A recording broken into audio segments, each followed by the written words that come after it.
Hello lovely buddies, तो welcome back. आपके लिए इस स्टोरी का सेकंड पार्ट लेकर आ गई हूँ। तो चलिए फिर बिना देरी के हम स्टोरी को स्टार्ट करते हैं। रोशन की जिद थी कि वो लोग उसी सेम आइसलैंड पर हैं जहाँ पर सी में कूदने से पहले थे, और इसी जिद में वो जियांगजी को रास्ता दिखाने के लिए आगे आगे भागी जा रही होती है। वो इसको रोकता है कि आखिर कितना चलना है, अगर इसी आइसलैंड पर होते तो अब तक चलते चलते इनको रोड मिल जाना था। तो अब भला करे वो जियांगजी की बात मान ले कि वो लोग अलग और बगैर इंसानों वाले आइसलैंड पर अकेले हैं। पर इस नटल्ली का अभी भी सेम रोना था कि बेस्टी की ब्राइडमेड नहीं बन सकी है, और दोनों की इसी चिक चिक में धड़ाम से नीचे गिर जाती है। पहले तो जियांगजी को इसकी हालत देखकर बहुत ही ज्यादा मजा आता है और एंजॉय करता रहता है कि लोग मुझे तंग करने का अब तेरे को मजा आया या नहीं। मगर फिर इससे वहाँ पर कुछ दिखता है जिस पर रोशन को पकड़कर जल्दी से उसकी शर्ट फाड़ने लगता है। उससे लगता है कि वो शायद उसकी इज्जत पर हमला कर रहा है। उसे अकेले पाकर उससे रोंग लेकर तो चलाना स्टार्ट कर देती है। कोई है जो उसकी हेल्प कर सके। ये साला कमीना उस कुंवारी कन्या की इज्जत लूट रहा है। उस पे इसकी बकबक का जरा भी असर नहीं पड़ता। इसको सीधा उठाकर अपने शोल्डर पर रखता है। ये सीधा ले जाकर पास की नदी में उसको पानी में फेंकता है कि ये ले अपनी इज्जत को संभाल कर अपने पास रख ले। बल्कि मैं तो बोलता हूँ इसको अच्छे से नहा धुला भी लियो। पता नहीं तेरी वो इज्जत है कहाँ जिसका तो हर वक्त रोना रोती रहती है, वरना नजर तो नहीं आती है। चिल में वो जिस जगह पर गिरी होती है वहाँ पर जियांगजी को बहुत सारे जहरीले इंसेक्ट्स का लश्कर दिखा था। और वो बहुत ही अच्छे तरीके से जानता था कि अगर इसकी स्किन को छूते तो बहुत बुरा हो सकता था। तो बोलती है उससे बताता तो वो इससे कोऑपरेट करती ना, ऐसे जबरदस्ती करने की नीड क्या थी। बोलता है तेरे को समझाते समझाते पूरा दिन निकल जाता, तब तक तेरी ऊपर की टिकट भी कट जाती। यमराज जी तुझे लेकर भगवान के दर्शन भी करवा चुके होते। तो तेरी बकबक सुनने से पहले मैंने क्विक एक्शन लेना ठीक समझा। फिर किसी न किसी तरह से वहाँ आसपास में फायर जलाकर उसके सभी ड्रेसेस को ड्राई करता रहता है। इसी बीच में उसने खुद को एक ट्री के पीछे छुपा रखा होता है। इसके बार बार तंग करने पर कि इसके क्लॉथेस को उसकी तरफ करता है। थोड़ी देर तक तो लेफ्ट राइट की गेम चलती रहती है दोनों के बीच में। फिर किसी न किसी तरह से जल्दी जल्दी अपने इम्पोर्टेंट सामान को तो कैच कर ही लेती है, मगर शर्ट और शॉर्ट्स तक हाथ नहीं जाता है, जिस पर वो फिर से स्टिक पर सेट करके इसको सैंड करता है। अब की बात जियांगजी को लगता है कि ड्रेस उठा लिया है, पर इस पगली ने तो स्टिक को पकड़ रखा होता है। खींचने से सीधा ये आकर जियांगजी के ऊपर थी, पीकी की तरह सारी नंगी पुंगी होकर उसके ऊपर धमाल मचाए रखती है। पर इसकी बचत जहाँ से हो जाती है, स्पेशल पीसेस उसकी आंखों पर डालकर जल्दी जल्दी बाकी का माल खजाना कलेक्ट करके खुद को आगे पीछे से ढांपती चेंज करने के लिए चली जाती है। और इसी बीच में उसको बोलती रहती है कि वो अपनी आईज को क्लोज ही रखे।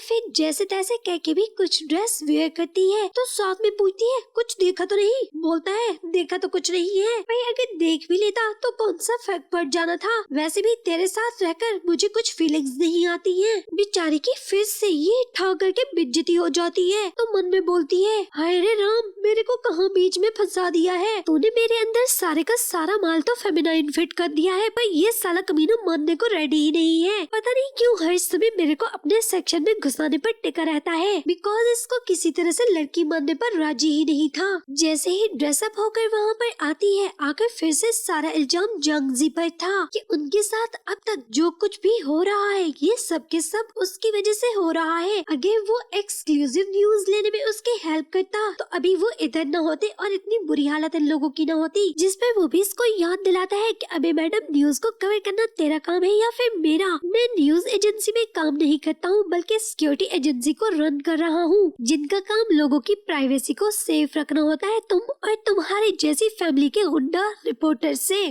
बोलता है झूठ बोले तो कौवा काटे। वैसे आपस की बात है तो वो वाली फपेकुटनी चाची है जो खुद सारा काट करके तो इसको दूसरों के सर पर डाल देते हैं। तो अब से वो इसके किसी चीज में भी हेल्प नहीं करने वाला है। फिर वो जियांगजी को उसके शोल्डर में पेन होते देखकर तो उसे उसके लिए सिंपैथी फील होने लगती है। अब वो तो उसे मुंह नहीं लगा रहा होता है, पर वो किसी पपेट की तरह खुद ही उसके पीछे पीछे फिरती रहती है। उसको जंगल में कुछ जड़ी बूटियां इकट्ठी करते देखकर हेल्प की ऑफर मारती है, पर वो भी आगे से इग्नोर मारता है, जैसे ना तो वो कुछ सुन रहा है और ना ही उसे देख रहा है। फिर वो खुद ही उसकी हेल्प करने के लिए बैग भरकर उसके पास चली जाती है। जियांगजी इन दोनों को गर्म रखने के लिए वहाँ पर फायर लगाता है और दोनों के लिए कुछ शेडो भी बना रहा होता है। उसको काम करते देखकर वो देखती है कि उसे सीजर की नीड है जो कि उसके बैग में होती है, जाकर उसको सिजर देती है। वो उससे पूछता है कि उसने अपने पास क्यों रखी हुई है, जिसपे उसको बताती है शिनची की वेडिंग पर उसको गिफ्ट देने वाली थी। वो बोलता है वेडिंग में ऐसा गिफ्ट कौन देता है भला, जिसपे जंगली बिल्ली इसको बोलती है इसलिए दे रही थी, अगर इसका पति उसको तंग करे तो इसे यूज कर सके और साथ में उसे बता भी सके कि वो अकेले नहीं है, एक उसकी जंगली बिल्ली फ्रेंड भी है। और इसकी बातें सुनकर जसवाज वो बाल है भाई, वो बाल मन में बोलता है वाकई तुमसे यही एक्सपेक्ट किया जा सकता है। फिर इसको हेल्प के लिए ऑफर करती है। वो जान छुड़वाने के लिए इसको बीच पर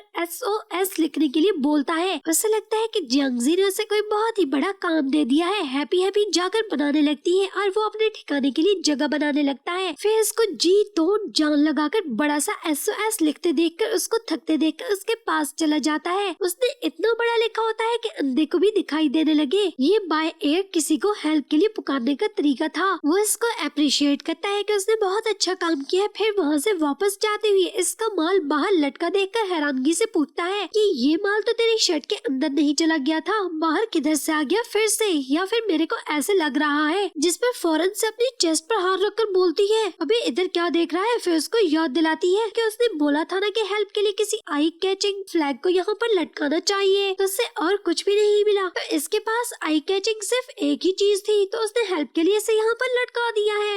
अब वो इस माल के बिना उसकी चेस्ट को देखकर बोलता है हाँ बराबर, इसमें तो कोई शक नहीं है कि आई कैचिंग तो है। अब इस बेचारी को इस कम्प्लीमेंट की समझ नहीं आ रही थी कि अबे माल के बारे में बोल रहा है या फिर मेरी चेस्ट के बारे में। अरे वो वहाँ से जा चुका था तो वो भी अपने दिमाग पर ज्यादा जोर नहीं डालती और उसके पीछे चली जाती है। फिर रात को फायर के पास बैठकर दोनों वेले कोई काम धंधा तो था नहीं, ये ढेरों ढेर इधर उधर की बातें करते रहते हैं। फिर वो इसके प्रोफेशन के बारे में जानने के लिए बहुत ही ज्यादा क्यूरियस होता है कि पिछले 1 साल से टॉम एंड जेरी का टकराव तो इन दोनों का है और एक दूसरे की टांग खींचकर खूब एक दूसरे का काम भी बर्बाद करते ही रहते हैं। पर इसको लोगों की प्राइवेट लाइफ में इतना घुसने का आखिर शौक क्यों है। वो बेचारे जो इतनी मुश्किल से अपने कट्ठे चट्ठे छुपाने की कोशिश करते हैं, तुम लोग ये जा जाकर चूहों की तरह उनके बिलों के अंदर से भी वो सारे कट्ठे चट्ठे निकाल कर सबके सामने ले आते हो। अभी तुम लोगों को मजा क्या आता है इसमें। जिसपे अपने बाजू में पहने हुए ब्रेसलेट को देखकर बताती है वैसे मुझे खुद भी शौक है, पर इससे ज्यादा मैंने किसी से प्रॉमिस ले रखा है सच को हर बार सामने लाने का। तो जियांगजी को लगता है कि जरूर अपने बॉयफ्रेंड की बात कर रही होगी और सुनकर बोलती है इतनी भाग्यशाली कहाँ हूँ। तो बोलता है फिर मेरे पर लाइन मार रही हो क्या, मैं तेरा बॉयफ्रेंड बनने की कोशिश करूँ क्या। दोनों की नोक झोंक चलती रहती है। जब दोनों की चिक चिक बंद होती है तो वो आंख चुरा चुरा कर जियांगजी को देखती रहती है। बिकॉज वो हैप्पी थी, इसको जियांगजी के बारे में वो सब कुछ जानने का मौका मिला करीब से,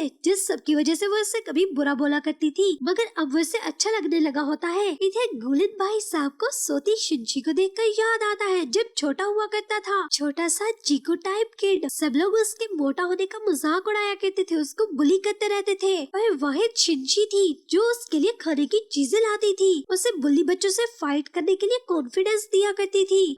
अब उन सभी बातों को याद करता हुआ बेचारा बैठा सोच रहा था क्या सब सिर्फ इसे याद है। शिनची सच में भूल चुकी है सब कुछ। रात को रोशन और जियांगजी के बनाए गए उस शैडो के नीचे अलग अलग से सो रहे होते हैं। रोशन की तो आंख लग चुकी होती है पर जियांगजी अभी तक जाग रहा होता है। आइसलैंड पर कुछ लोग पहुंच चुके थे। जियांगजी उनकी आवाजें सुनकर फील करता हुआ रोशन को सोता छोड़कर देखने जाता है, पर जैसे ही थोड़ा सा आगे जाता है पीछे से रोशन की चीख सुनता है। वापस भागा भागा उसके पास जाता है और दूर से ही देखता है कि वो तो ठीक थी। तो मन में बोलता है जरूर सपने में फिर किसी एक्सक्लूसिव न्यूज के पीछे भाग रही होगी जिसके लिए चीखें मार रही थी। वो उसे दूर खड़े देखकर चीख कर अपनी हेल्प के लिए बुला रही थी। अबे बुद्धू, मेरे ऊपर तेरा बनाया गया लकड़ी का झोपड़ा गिर चुका है, इसको हटाओ और मुझे बचाओ। फिर जाकर उसकी हेल्प करता है। उसके बाद दोनों फिर से उसको ठीक करने लगते हैं। इसी बीच में जियांगजी को रोशन के बाजू पर लगी चोट दिखती है, जिस पर फौरन से उसके पास जाकर पकड़कर देखने लगता है। फिर अपने कोट की पॉकेट में रखी हुई ऑइंटमेंट क्रीम निकालकर उसके वुंड पर लगाता है। तो फौरन से उसके कोट में इधर उधर तंका झांकी करने लगती है, मगर वो फौरन से उसका हाथ रोक देता है। अबे क्या करने लगी हो, कहीं तू भी सचमुच में मेरी इज्जत तो नहीं उतारने वाली। तो बोलती है अबे वो उसकी डोरेमोन वाली पॉकेट को देखना चाहती है, इसमें उसने आखिर क्या क्या छुपा रखा है। जिस पे उसका हाथ दूर करके बोलता है अच्छा अगर डोरेमोन वाली पॉकेट मेरे पास है तो फिर तो मेरे पास टाइम मशीन भी होनी चाहिए थी ना। तो इस हिसाब से तुम्हें तो जैसी जंगली बिल्ली से फौरन से जान छुड़ाकर समय में वापस चला जाता। फिर रोशन के हाथ में एक छोटी सी स्टिक को इधर उधर घुमाते देखकर उसको चिढ़ाता है कि उसने स्टिक अपने हाथ में पक्का इसलिए रख रखी है कि वो डर रही है, मगर वो मानने के लिए रेडी नहीं थी कि वो ब्रेव है, वो कोई डरवान नहीं रही है। फिर जाकर सोने लगती है, मगर उसको बार बार इधर उधर करवट लेते देखकर उसको फिर से बोलता है वो माने या न माने डर तो पक्का रही है। चिढ़कर बोलती है डरती वरती तो वो किसी के बाप से भी नहीं है, बस इसको ऐसे सोने की आदत नहीं है ना। फिर फौरन से इसको बोलती कि वो उससे प्रॉमिस करे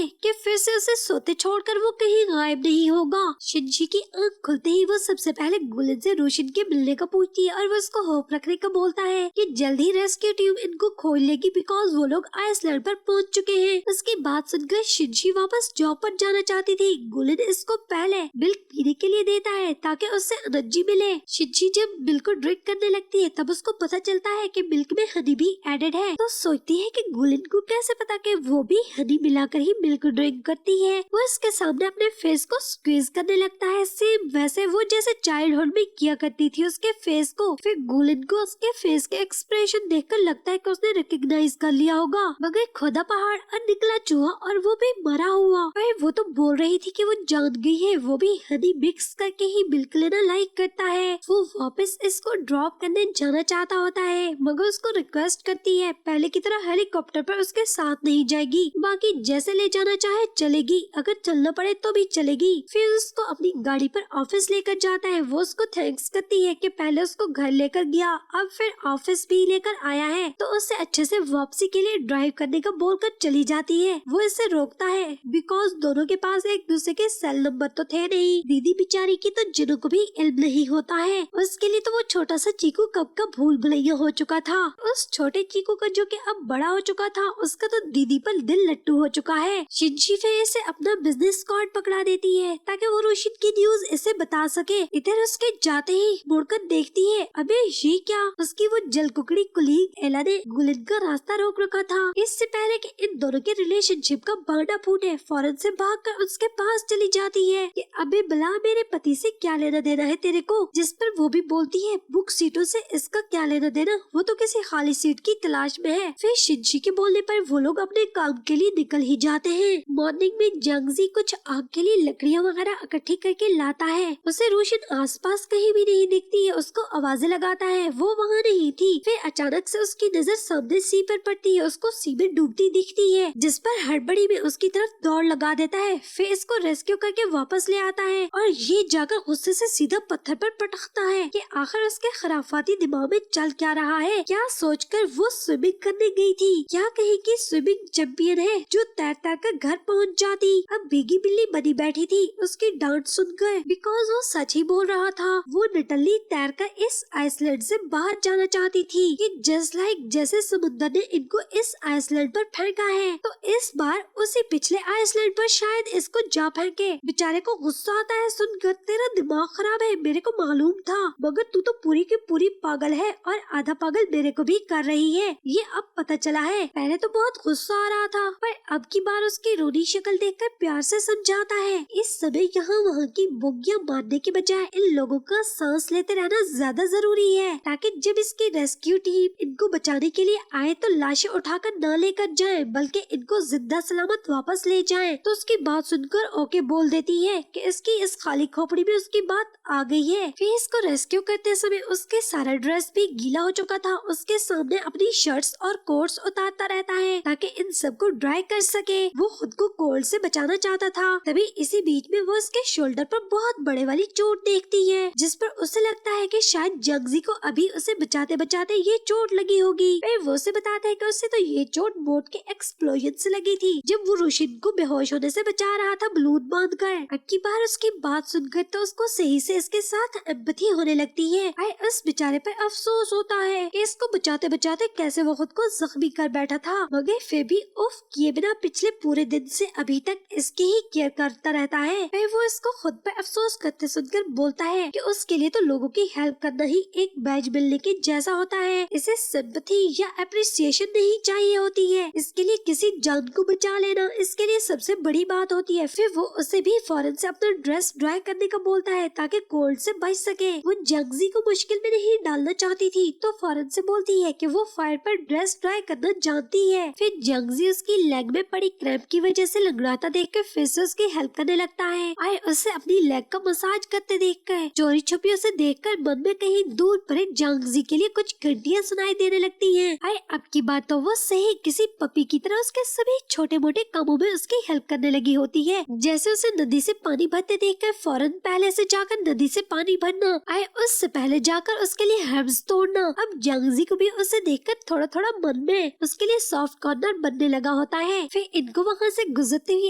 एक ट्री पर एग्स दिखते हैं। रोशन को लगता है कि जांगजी का इंटरेस्ट है तो उससे पहले जल्दी से जाकर ट्री पर चढ़कर उतारने की कोशिश करने लगती है उसको हैप्पी करने के लिए। पर वो बताता है वो तो एग से एलर्जिक है, जिसे सुनकर फौरन नीचे आ जाती है कि इसे भी नहीं चाहिए। उसको वहाँ से जाते देखकर उसकी बात पर मुस्कुराता रहता है। दोनों को खाने के लिए और कुछ भी नहीं मिलता है तो दोनों आज हर्ब्स पर सरवाइव करने वाले होते हैं। रोशन ने एक जगह को कुछ पत्तों से ढका हुआ होता है। जांगजी को पास बुलाकर देख रही होती है। वो देखकर हैप्पी होता है, उसको अप्रिशिएट करता है। दोनों अच्छे मूड में बात करना चालू करते हैं। इसी बीच में रोशन के जांगजी के पाँव पर पाँव पड़ते ही दोनों फिसल कर ये वहाँ पर बने पास के गड्ढे में गिर जाते हैं। कुछ देर तक एक दूसरे पर गुस्सा निकालते रहने के बाद किसी न किसी तरह बाहर निकलते हैं। उसे लगता है कि पक्का वो उससे नाराज है, जिस पर उससे मनाने लगती है और बोलती है कि इसकी मिस्टेक थी, वो जो सजा देगा वो कबूल करेगी। अगर चाहे तो अभी कभी उसके पाँव पर अपना पाँव रखकर बदला चुका सकता है। जिस पर उसके काफी क्लोज जाकर उससे बोलता है तो ठीक है, इसका बदला फिर इस पर उधार रहा। इसे जब वो कुछ करने को बोलेगा तो वो कभी मना नहीं करेगी। तो प्रॉमिस कर लेती है कि वो नाराज नहीं है। बस उसके लिए तो ये बात ही काफी थी कि इस पूरे जंगल में उसके साथ ये वाहिद इंसान उससे नाराज नहीं है। फिर दोनों को अपने शैडो और उस फायर के पास पलटते देखकर दोनों को वहाँ आइसलैंड पर कुछ लोगों के पाँव के निशान दिखते हैं। रोशन तो उन पाँव के निशान को देखकर बहुत ही ज्यादा हैप्पी हो जाती है। उसे लगता है कि उनकी रेस्क्यू टीम होगी जरूर। पर जांगजी उसको गौर करके बताता है ये सिर्फ 1 पर्सन के जूतों के निशान है, इनकी टीम कभी भी 1 पर्सन को यहाँ पर नहीं भेज सकती है। रोशन को फिर लगता है कि जरूर इनकी तरह कोई भोली भटकी सोल होगी तो क्यों न चलकर इनको उसकी हेल्प करनी चाहिए। वो जांगजी उसकी बात से कुछ खास एग्री नहीं करता है पर उससे फॉलो करने लगता है। वो थोड़ी देर आगे जाकर जोर जोर की आवाजें लगाने लगती है पर जांगजी उस डेंजर को सेंस कर लेता है और फौरन से उसके मुंह पर हाथ रखकर उसको ऐसा करने से मना कर देता है। फिर तभी दोनों वहाँ पर कुछ आवाजें सुनते हैं। जांगजी जाकर उन वॉइसेस को देखना चाहता था तो उसे वहीं पर रुककर उसके वापस आने का वेट करने का बोलता है। पर रोशन उसको जाता देखकर उसका हाथ पकड़ लेती है कि उसे उसके बिना नहीं रहना है, जिस पर उसको अपने साथ लेकर जाता है। फिर तभी कुछ दूर जाकर वो दोनों वहाँ पर कुछ डंपिंग की कैन देखते हैं। ये किसी चीज की इलीगल स्टोरेज होती है। उसके पास सेल नहीं था, बेचारी एक्सक्लूसिव न्यूज बनाना चाहती थी। इस पर उसका मुंह बना देखकर तो जांगजी उसे बताए बिना अपने कोट के बटन में लगे हुए मिनी कैमरा से वहाँ की पिक्चर्स और वीडियोस क्लिक कर लेता है। उसे पता होता है कि रोशन के दिमाग पर अब ये बात बहुत ही बुरी तरह से सवार रहेगी बिकॉज पहले भी वो एक एक्सक्लूसिव न्यूज पाते पाते रह चुकी है। फिर तभी वहाँ पर शूट्स की आवाज आने लगती है। दोनों जान बचाकर भागते हैं बिकॉज इस पर्सन ने इन दोनों को वहाँ पर देख लिया होता है। भाई इन दोनों पर फाइट तो ऐसे उसने खोल रखा था जैसे कि इन दोनों से छुटकारा चाहता होता है। जांगजी खुद को छोड़ ज्यादा रोशन को बचाता रहता है। फिर दोनों एक जगह पर छुप जाते हैं। वो इस आदमी को डॉइट देने में सक्सेसफुल रहते हैं और वो पर्सन किसी और तरफ निकल जाता है। रोशन की डर के मारे भाग भाग कर और ऊपर से गीला ड्रेस होने की वजह से हालत बहुत ही ज्यादा पतली हो रही थी, जिस पर जांगजी उसे वहाँ आइसलैंड पर एक छोटी सी घाट टाइप जगह पर लेकर जाता है सुरक्षित रहने के लिए बिकॉज रोशन को बहुत तेज वाला फीवर हो रहा था। फिर जांगजी उसकी केयर करने के लिए अपनी शर्ट उतार कर उसे पिल्लो की तरह बनाकर उसे वहाँ पर लेटा देता है ताकि वो अच्छे से रेस्ट कर सके। इधर वो जांगजी को उसकी इतनी ज्यादा केयर करते देखकर मन में बहुत ही ज्यादा बुरा बुरा फील कर रही होती है तो उसका हाथ पकड़कर उसको वहाँ अकेले छोड़कर चले जाने का बोलती है। उसे लगता है कि जैसे जांगजी की लाइफ उसकी वजह से बहुत ज्यादा डेंजर में है। फिर शुरू से लेकर अब तक वो बाय बाय इसकी वजह से ट्रबल में पड़ रहा है। उसको प्रॉमिस करता है कि वो विश्वास रखे लास्ट ब्रीथ तक उसे प्रोटेक्ट करेगा। फिर अपनी पॉकेट में रखा हुआ रोशन को उसको दिया गया वो नाइफ निकाल कर उसकी सेफ्टी के लिए उसे देखकर इस पर्सन को देखने चला जाता है कि आखिर वो कौन है और उसे इनसे क्या दुश्मनी है, इनको क्यों मारना चाहता है। फिर इसी के साथ सेकंड पार्ट का यहीं पर एंड होता है। तो लवली बडीज बहुत जल्द मिलते हैं थर्ड पार्ट के साथ। अगर आप लोगों को स्टोरी अच्छी लग रही हो देन वीडियो को थम अप कर देना और मजीद ड्रामास की एक्सप्लेनेशन जानने के लिए लिए और इस स्टोरी का एंड जानने के लिए चैनल को भी जरूर सब्सक्राइब कर देना। फॉर वॉचिंग, तो मिलते हैं नेक्स्ट पार्ट के साथ।